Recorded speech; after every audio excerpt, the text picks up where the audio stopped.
Sesungguhnya hambaku akan berhasil. Ia akan ditinggikan, disanjung dan dimuliakan. Seperti banyak orang akan tertegun melihat dia. Begitu buruk rupanya. Bukan seperti manusia lagi. Dan tampaknya bukan seperti anak manusia lagi. Demikianlah juga ia akan membuat tercengang banyak bangsa. Si buruk rupa ditinggikan dan dimuliakan.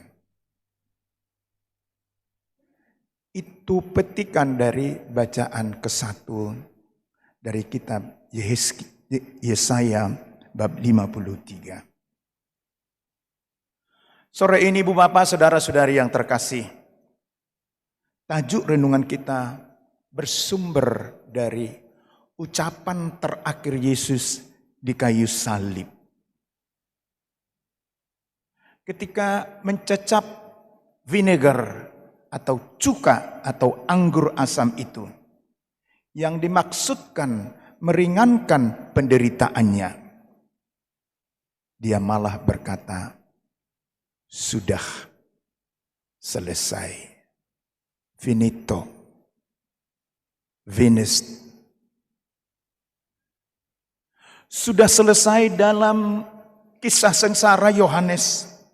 Bukanlah pernyataan keputusasaan atau give up, penyerahan sia-sia. Tetapi mungkin syukur dan kelegaan yang disampaikan oleh Yesus karena telah menyelesaikan misi atau penugasannya yang amat berat dan dapat dikategorikan sebagai mission impossible. Maka merayakan Trihari Paskah, pengenangan wafat Tuhan kita Yesus Kristus, kita diamanatkan mengerti dan meneladani Sang Juru Selamat. Semoga seperti Dia, kita pun dapat mengakhiri perjalanan hidup kita masing-masing dengan sempurna dan diizinkan berkata, sudah selesai. Di tanah Batak, orang tua akan bahagia meninggal ketika dapat berkata, sudah selesai. Nungatipak sudi. Yakni anak-anak semua telah menikah dan sukses. Perkawinan anak-anak menjadi contoh di kampung dan di negeri. Dikaruniai cucu dan buyut. Dihormati orang dan nama harum. Tidak ada hutang yang dibebankan dan harus dilunasi keturunan. Itulah meninggal dengan sudah selesai. Maka peristiwa kematian seperti itu menjadi ucapan syukur, pesta pujian kepada Tuhan dan kegembiraan hati. Kita pun saya pikir mengimpikan dapat meninggal dunia seperti Kristus, pasrah, menyandarkan diri kepada Bapa di surga dan berkata, sudah selesai.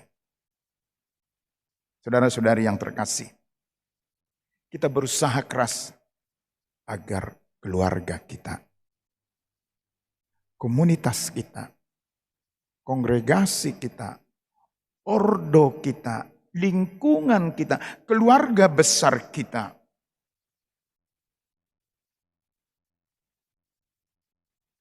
menyelesaikan tugas, panggilan, dan destininya dengan baik. Seperti Kristus melakukan segalanya yang kemudian berkata, sudah selesai. Maka menyusullah 3 butir renungan kapan kita berhak berkata sudah selesai. Pertama, kita hanya berhak dan terberkati berkata sudah selesai kalau hidup kita demi orang lain menjadi man or woman for others. Prinsip ini demi orang lain akan menjadi indeks hidup kita. Indeks hidup kita adalah Yesus wafat di salib demi kita dan seluruh dunia. Di Kana dia berkata kepada ibunya, waktuku belum tiba. Di salib di Golgota dia berkata, sudah selesai. Rentang perjalanan itu dari Kana sampai Golgota. Mission accomplished. Dan itulah perjalanan hidup kita. Maunya dari Kana sampai ke Golgota. Bukan kematian yang sia-sia atau fiasko.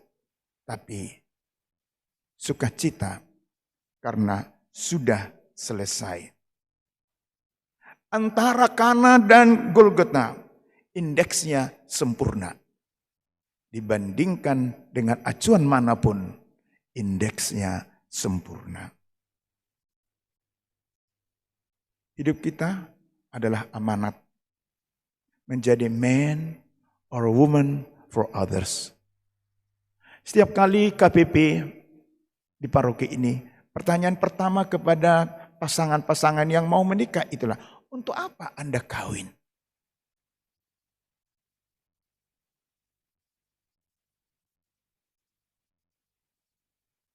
Mereka terkejut bahwa tujuan perkawinan Katolik itu untuk menjadi bahagia. Bukan supaya punya keturunan, tapi supaya menjadi bahagia. Dan itulah indeksnya bahagia. Suami demi istri. Istri demi suami. Dan kalau punya anak-anak, orang tua demi anak-anak. Man or woman for others. Maka what does matter ialah apa yang kita lakukan atau tidak kita lakukan kepada orang lain. Yesus berkata kepada orang-orang yang protes di pengadilan terakhir itu, aku berkata kepadamu, kata Yesus, sesungguhnya segala sesuatu yang tidak kamu lakukan untuk salah seorang dari yang paling hina ini, kamu juga tidak melakukannya untuk aku. Celengan APP transparan. Aksi puasa pembangunan yang tadi malam kita serahkan. Dan yang masih ada sedang dikumpul. Itu adalah salah satu bentuk saham dari indeks yang kita capai untuk sudah selesai. Maka indeksnya adalah demi orang lain. Kedua, kapan kita mampu berkata sudah selesai? Ketika kita mempertanggungjawabkan kesempatan. Dan saya merasa kisah penyaliban benar-benar adalah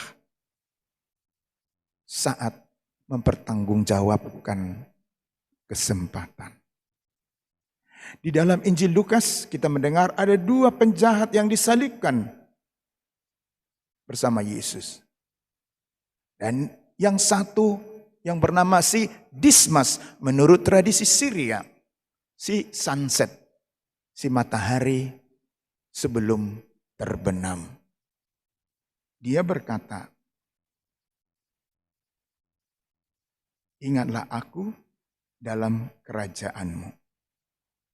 Dan Yesus berkata, detik ini juga engkau berada bersamaku di Firdaus. Injury time, which is so tiny, injury time, dia manfaatkan sebelum matahari terbenam. Di dalam kisah sengsara tadi juga, saya melihat dua orang yang mempertanggungjawabkan kesempatan dan menggunakan injury time, yakni Yosef Arimatea dan Nikodemus. Kedua tokoh ini, guru Israel ini, sudah lama mengenal Yesus. Tetapi malu-malu atau takut-takut. Akhirnya disalib, sudah selesai. Yosef dari Arimatea meminta izin kepada Pilatus untuk menurunkan dan memakamkan jenazah Yesus. Dan dengan itu dia mengakui secara terbuka, aku muridnya. Nikodemus juga yang diam-diam yang bersoal-soal, baru pada injury time percaya. Lalu dia membeli minyak gaharu untuk mempermak jenazah Yesus. Mereka diberi waktu dan mereka melakukan sebelum terlambat. Pesannya sama untuk kita. Jangan menunggu-nunggu sampai besok. Siapa tahu besok tidak pernah tiba. Sudah selesai. Dan yang ketiga, kapan kita berhak mengatakan sudah selesai? Yakni dengan menyelesaikan pertandingan dengan baik. Ucapan Paulus kepada Timotius. Kata Paulus tentang aku yang bisa kuceritakan kepadamu. Katanya, aku telah mengakhiri pertandingan yang baik. Mencapai garis finish. Dan memelihara iman. Kita akan berkata dan dibenarkan sudah selesai ketika kita menyelesaikan apa yang kita mulai. Jangan pernah meninggalkan sampah untuk dibersihkan orang lain. Kita yang buat sampah, kita yang membersihkan sampah kita. Dan kalau itu terjadi, sudah selesai. Sudah selesai tidak berarti mesti menjadi juara. Tapi melakukan sebaik-baiknya. Maka ketika kita mengatakan sudah selesai, kita memegang utuh indeks kita. Pribadi demi orang lain.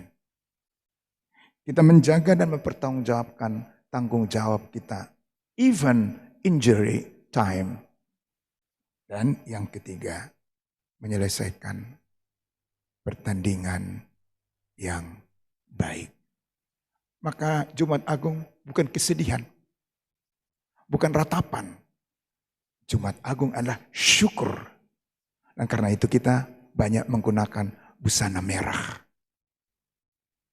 Sudah selesai. Berbahagialah orang yang mendengarkan sabda Tuhan dan tekun melaksanakannya.